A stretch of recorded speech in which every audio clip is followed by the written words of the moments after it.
बिस्मिल्लाहिर्रहमानिर्रहीम अस्सलाम वालेकुम। क्या हाल है आप सबके? उम्मीद है सब खैरियत से होंगे, खूब मज़े में होंगे और इन्जॉय कर रहे होंगे। और जनाब, मैंने और हमारी दोस्त ने मिल के डिसाइड किया है कि स्प्रिंग तो जब आएगी सो आएगी, सर्दी कम हो गई है तो क्यों ना सुबह की वॉक दोबारा से स्टार्ट की जाए। अच्छा, आजकल का मौसम इतना प्यारा है, किसी दिन ठंड है, किसी दिन बर्फ़ है, किसी दिन गर्मी है, तो वॉक करने में बहुत मज़ा आता है।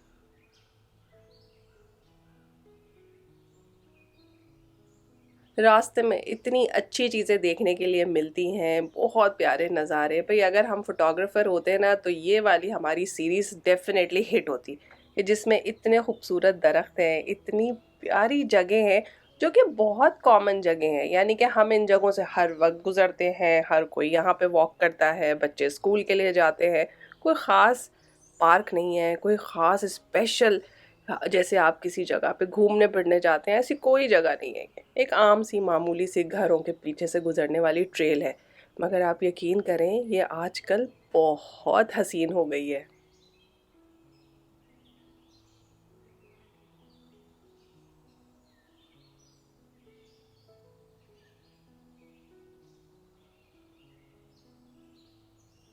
आप में से बहुत लोग कमेंट करेंगे कि इतनी प्यारी जगह है, यहाँ पे हम भी रहना चाहते हैं। ज़रूर ज़रूर, वाकई बहुत प्यारी जगह है, लेकिन ज़रूर इस बात पे भी गौर करें कि यहाँ हम बिल्कुल तन्हा वॉक करते हैं। अपने जैसी कोई शक्ल नज़र नहीं आती, अपने जैसे कोई लोग नज़र नहीं आते।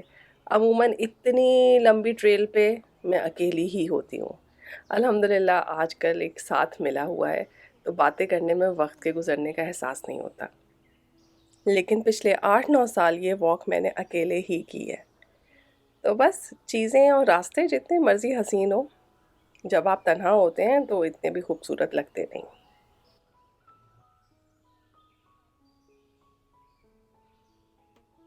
यहाँ पे मैं आपको एक बहुत मज़े की चीज़ दिखाती हूँ। अगर आप लोगों ने कभी छोटे मोहल्लों की छोटी-छोटी सी लाइब्रेरीज़ देखी हो जो लोगों ने घर में बनाई होती थी। अंकल से, आंटी से आप किताब लाते थे, अमीर हमज़ा की कहानियाँ, उमर यार की कहानियाँ और पढ़ते थे और बहुत-बहुत एन्जॉय करते थे। बिल्कुल वही वाला एक्ट ऑफ काइंडनेस है, लेकिन ये भी आपको पुराने घरों के बाहर मिलेगा। आजकल के लोग तो चाहते हैं हर चीज़ को बेच के उसके पैसे खड़े कर लें। लेकिन यहाँ पे लोगों ने मुफ्त किताबें रखी हुई थी, निकालिए, पढ़िए और वापस कर दीजिए। है ना अच्छी बात?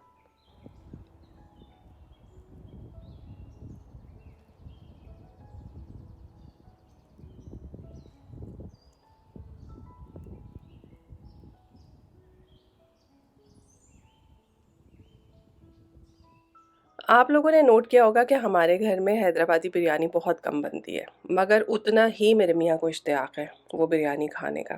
तुम इतने दिनों से मेरे पीछे लगे थे कि बहुत आसान है, बहुत आसान है। मैंने कहा अगर इतनी आसान है तो चलें इस दफ़ा आप पकाइए।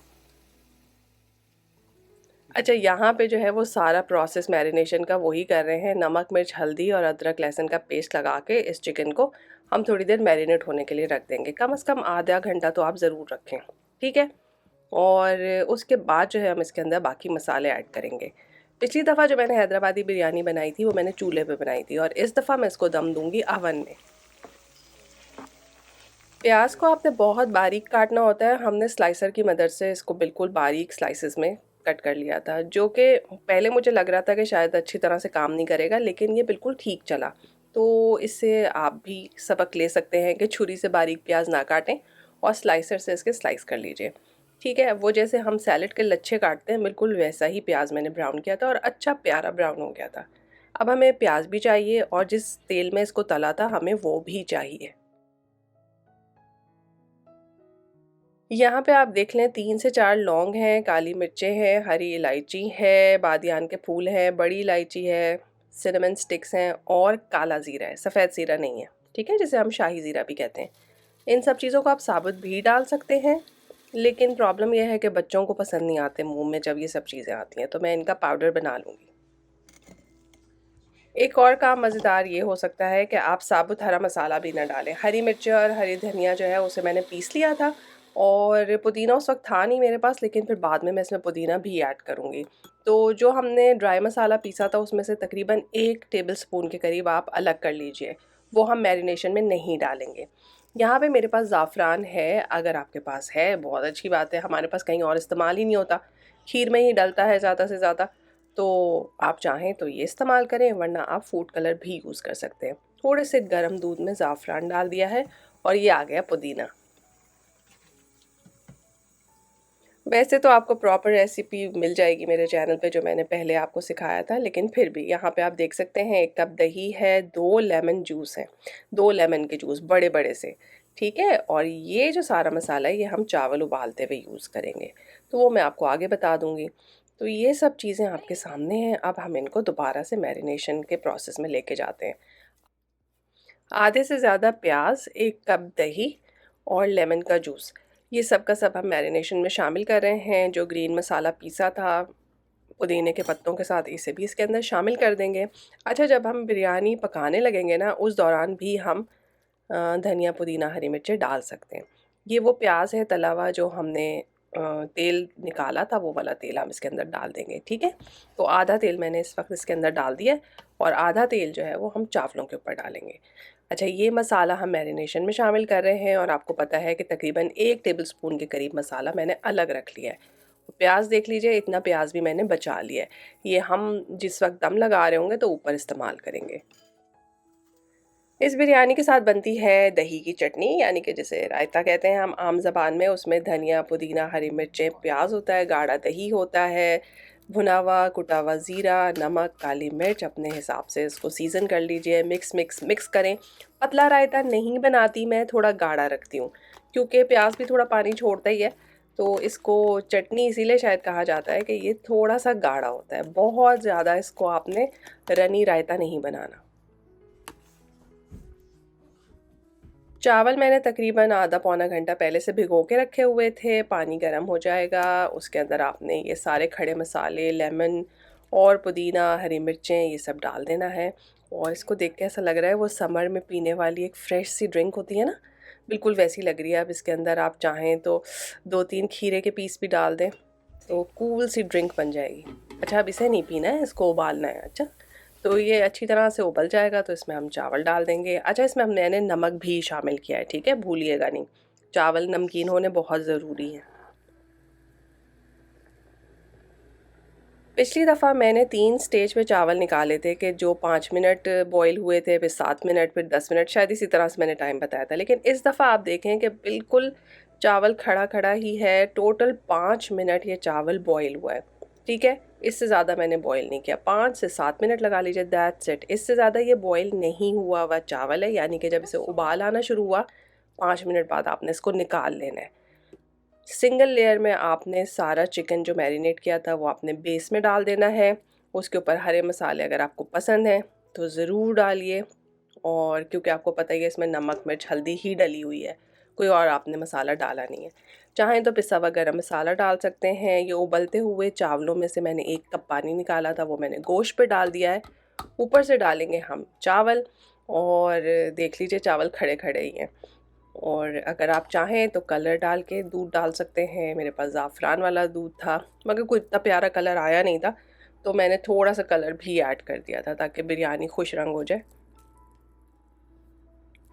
टॉप पे आप चाहें तो बटर ऐड कर सकते हैं, मैं असली घी डाल रही हूँ। आप चाहें तो वो थोड़ा सा प्याज का जो तला हुआ तेल बचा हुआ था वो आप यूज़ कर सकते हैं, और तली हुई प्याज आपने ऊपर से छिड़क देनी है। थोड़ा सा केवड़ा वाटर डालूंगी। अच्छा, ये जो 1 टेबलस्पून था मैं भूल गई थी इसको डालना, फिर मैंने ज़रा लेयर्स के बीच बीच में इसको डाल दिया। तो ये मसाला आपने लेयर्स के बीच में ही डालना है चावलों में, ताकि दम में भी जो है वो मसाले की बहुत अच्छी खुशबू आए।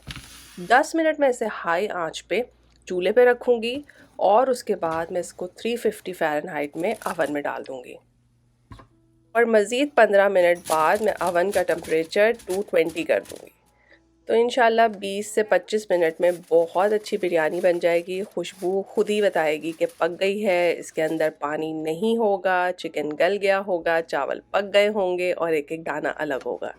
तो जी देख लीजिए, ये बिल्कुल आपके सामने बनी है। वैसे अगर देखा जाए तो नॉर्मल बिरयानी की निस्बत ये बिरयानी आसान है। मुझे वही वाला गोश्त पसंद होता है जिसमें दाग लग जाता है, यानी कि जिसमें निशान होता है, उसका फ्लेवर बहुत मज़े का होता है। तो अगर आप चाहें तो नॉर्मल बॉम्बे या सिंधी बिरयानी के अलावा ये बिरयानी भी अपनी दावतों में बना सकते हैं। रात में ही मैरिनेशन करके रख दीजिए, और उसके बाद इसको दम लगा के अवन में डाल दीजिए। तो जब तक आप बाकी खाना टेबल पे सर्व करेंगे आपकी बिरयानी भी तैयार हो जाएगी।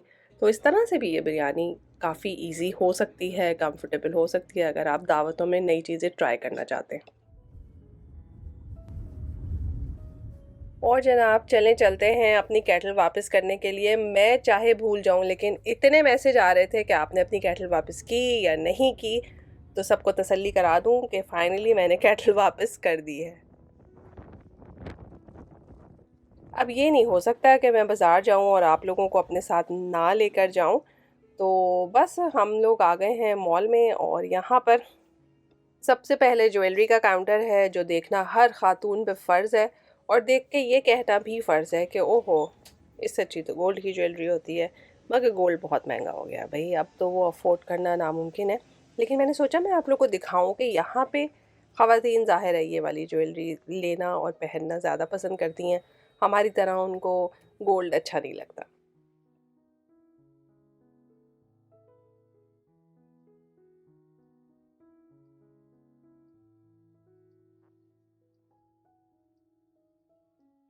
मेरी तरह अगर आप लोग भी कनाडा में रहते हैं तो मैंने नोट किया है कि इस दफ़ा विनर्स पे और मार्शल पे बहुत अच्छी रीस्टॉकिंग हुई है। पिछले 6 महीनों से बहुत ही अजीबो-गरीब सामान था, कुछ भी अच्छा नहीं आ रहा था। ऑनेस्टली मुझे तो बिल्कुल नहीं अच्छा लगता था, लेकिन अब जो है वो नया नया सामान आ रहा है, शक्ल भी अच्छी है, लेकिन साथ में प्राइसेस भी बहुत हाई हैं।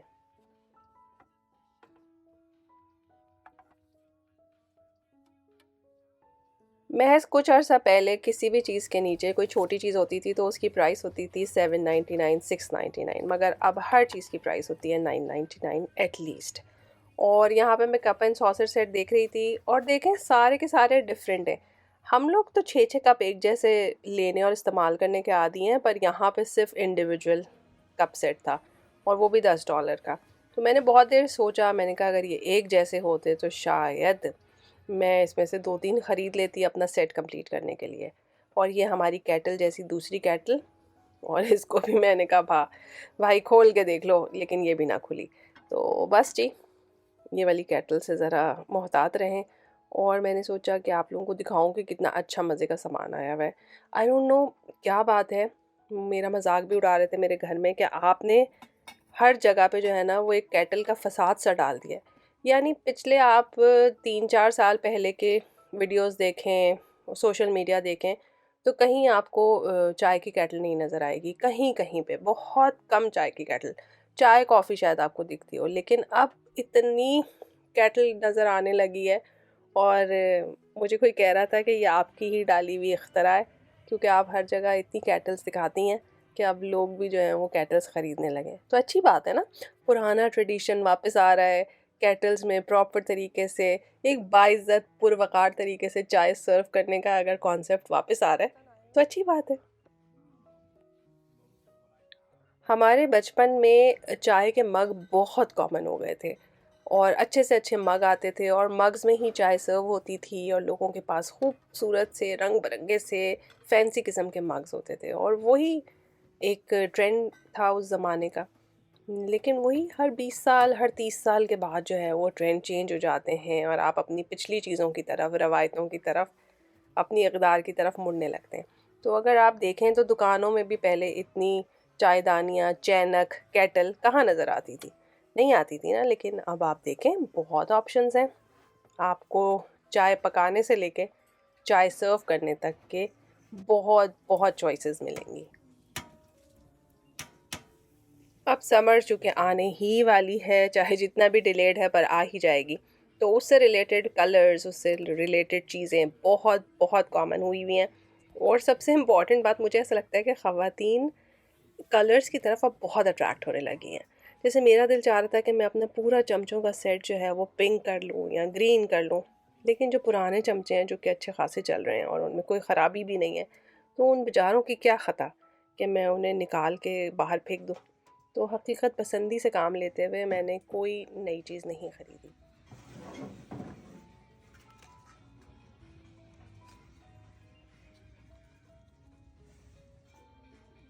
और महंगाई का आलम यह है कि असली कैक्टस भी इतना महंगा नहीं है जितने ये जाली कैक्टस थे।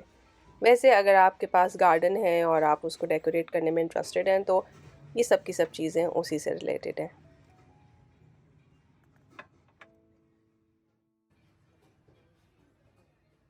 आप लोगों को याद है कि मैंने अपनी बेटी के लिए कैंडल वार्मर लैंप मंगवाया था जो कि टूटा हुआ था, फिर उसको रिटर्न करने के बाद दोबारा हमने ऑर्डर किया ही नहीं। यहाँ पे काफ़ी रीज़नेबल प्राइस में लगा हुआ था। अमेज़ॉन पे $30 तक का होता है, यहाँ पे $19 का था, जो कि मुझे अच्छा लगा तो मैंने सोचा कि ले ही लिया जाए। कुछ नोट किया आप लोगों ने? वही मिट्टी के बर्तन, पुराने पुराने ग्लोब जो लोगों के घरों में होते थे, उसी तरह की चीज़ें वापस आ रही हैं। वही ट्रेंड्स वापस आ रहे हैं, जैसे फर्शी शलवार वापस आ गई ना, बस उसी तरह का डेकोरेशन भी वापस आ गया। वापस एक कैटल करने आए थे और लेके पूरा थैला जा रहे हैं। इसीलिए मैं सोचती हूँ कि घर में रहना ही बेहतर है।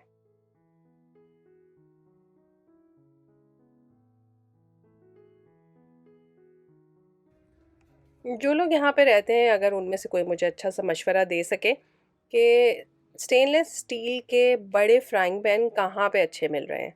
पहले ये बहुत कॉमनली अवेलेबल थे, कहीं पे भी मिल जाते थे, विनर्स पे, मार्शल पे। लेकिन अब हर जगह पे या तो सेरेमिक है या फिर नॉन स्टिक है, जो कि मैं बिल्कुल भी इंटरेस्टेड नहीं हूँ। मैं ढूंढ रही थी स्टेनलेस स्टील के फ्राइंग पैन, पर कहीं नहीं मिले। खैर बहरहाल, जब आप बाहर जाएँ तो आप थक भी जाते हैं, फिर आप बैठ भी जाते हैं फूड कोर्ट में जाके। तो यहाँ मैंने पहली दफ़ा एक चीज़ नोटिस की कि इसकी छत पे उन्होंने लिखा हुआ है कि बी हाइव्स लिव हियर, यानी कि इन्होंने यहाँ पे शहद की मक्खियों के छत्ते बनाए हुए हैं और वहाँ पे वो शहद कलेक्ट करते हैं। इतना मुझे मज़ा आया, मैंने कहा कितनी अच्छी बात है। कहने को एक कमर्शियल सा मॉल है, लेकिन उसके अंदर भी नेचर फ्रेंडली कोई ना कोई काम हो रहा है। बहुत बहुत अच्छा आइडिया है। पहले मॉल्स में कोई ख़ास हलाल आइटम्स हुआ नहीं करते थे, तो हम बहुत कम फूड कोर्ट में आते थे। इनफैक्ट जब से हम दुबई से आए थे सबसे बुरी चीज़ हमें लगती ही यही थी कि मॉल वीकेंड पे 5-6 बजे बंद हो जाते हैं और फूड कोर्ट में कुछ होता ही नहीं है कि हम खा सकें। लेकिन आहिस्ता-आहिस्ता ज़ाहिर है वक्त के साथ चीज़ें तब्दील होती रहती हैं और कुछ हमारे मुबारक कदम भी हैं, हम जहाँ जाते हैं वहाँ तब्दीलियाँ आनी शुरू हो जाती हैं।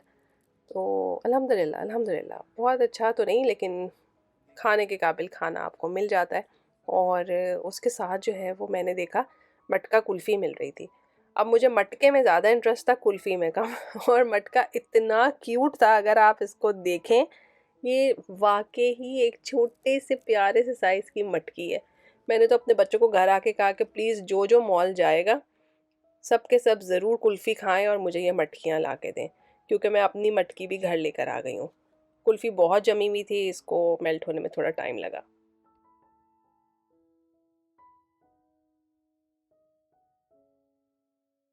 एक बात बहुत इम्पॉर्टेंट है, मैंने नोट किया है कि जब मैं पाकिस्तान जाती हूँ, आप मॉल में फिरें, आपको इतना मज़ा आता है, चाहे आप कुछ ना भी ख़रीदें, आपको अपने इंटरेस्ट की चीज़ें बहुत नज़र आती हैं। लेकिन यहाँ के मॉल्स में एक प्रॉब्लम है कि जिस काम से आप जाएँ, अव्वल तो वही काम करते हैं। दूसरा, अगर अपने इंटरेस्ट की चीज़ें ढूँढना शुरू भी करें, तो वो अप टू द मार्क होती ही नहीं है। वो बिल्कुल नहीं ऐसी लगती, जैसी आपको पसंद आए। तो ये चीज़ मेरा दिल थोड़ा-सा दुखाती है कि इवन विंडो शॉपिंग भी इतनी मज़े की नहीं है, जितनी पाकिस्तान में होती है। एटलीस्ट अच्छे कुर्ते, दुपट्टे देखने का मौका तो मिलता है, इंसान खुद से सिलवा सकता है। यहाँ पे तो ना अच्छे ड्रेस मिलते हैं, ना अच्छे कपड़े मिलते हैं, ना मटीरियल अच्छा होता है। बहुत ज़्यादती है, मुझे नहीं पसंद ये बात। लेकिन आप जहाँ भी रहें, ज़रूर अल्लाह ताला का शुक्र अदा करें, यकीनन इसमें आपके लिए खैर है। इनिशियली बहुत सी चीज़ें आपको नागवार गुज़रती हैं, पसंद नहीं आती, दिल को नहीं भाती। लेकिन ज़ाहिर है, जिसने आपको इस जगह पे पहुँचाया है, वो आपके बारे में आपसे बेहतर जानता है और उसको आपकी सिर्फ़ और सिर्फ़ खैर ही मतलूब है। तो इंशाअल्लाह ताला जिस भी जगह पे आप हैं, अल्लाह ताला उस जगह को आपके लिए आसान फ़रमाए और आपके रिज़्क में बरकत दे। फिर मिलेंगे एक नए मज़ेदार से व्लॉग में। तब तक के लिए अल्लाह हाफ़िज़।